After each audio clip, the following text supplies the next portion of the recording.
Ils ont envahi notre quotidien et vous êtes de plus en plus nombreux à ne plus pouvoir vous en passer. Eh bien, sachez que téléphone portable et tablettes ne seraient pas sans danger pour nous, mais surtout pour nos enfants.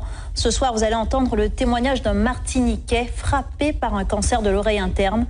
Pour les spécialistes qui l'ont suivi, aucun doute, sa maladie est liée aux ondes du portable. Franck Zozor, William Zebina.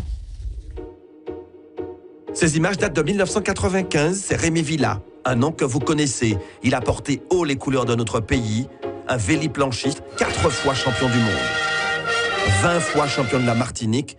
Mais ce que l'on sait moins, c'est qu'il a été touché il y a quelques années par un cancer, une tumeur à l'oreille interne. Soigné à l'hôpital Pellegrin à Bordeaux, ses médecins lui expliquent que cette tumeur serait liée à l'utilisation du téléphone portable. Les médecins m'ont dit clairement, tout ceci est dû au téléphone portable. Notre service pour les tumeurs à l'acoustique a été augmenté par 5, multiplié par 5 depuis l'avènement du portable. J'ai fait tout ce qu'il ne fallait pas faire.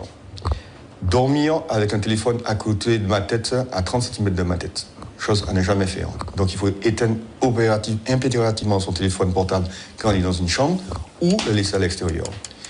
Deuxième chose, je téléphonais tout le temps en voiture parce que j'étais agent de fabrique. Donc le seul moment où je pouvais téléphoner, c'était en voiture. Donc j'avais un kit main libre, certes, mais toutes les ondes étaient dans la voiture.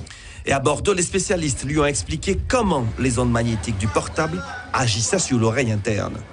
Vous avez dû constater par vous-même que quand vous téléphonez longtemps, votre oreille chauffe. Et bien ça, qu'est-ce que ça fait? Ça simplement cuit votre oreille. Et donc l'oreille interne est extrêmement fragile. Et donc, parce que c'est tout petit organisme, etc. Donc forcément, on l'abîme, on la cuit et on finit par la détruire. Donc le téléphone portable, quand quelqu'un m'appelle, je l'utilise comme ça, microphone allumé, et je parle. Ou bien, loin de la tête. Loin de la tête, jamais comme ça. Et puis, il y a les conseils aux parents concernant l'utilisation des portables pour les enfants.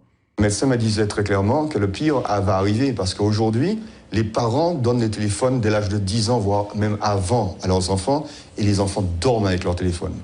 Alors ça, le cerveau n'est pas encore construit, etc. Donc il est encore plus sensible et les dégâts seront plus importants encore. Et pour confirmer les propos de Rémi Villa, ce rapport de l'ANS, l'Agence nationale de la sécurité sanitaire et de l'alimentation, rendu public la semaine dernière. Il recense les sources auxquelles sont exposés les enfants, Wi-Fi, jouets connectés, téléphones portables, tablettes. Mais ce que l'on apprend dans cette étude, c'est que des chercheurs japonais et taïwanais ont trouvé que ces ondes agiraient sur la santé mentale des préadolescents.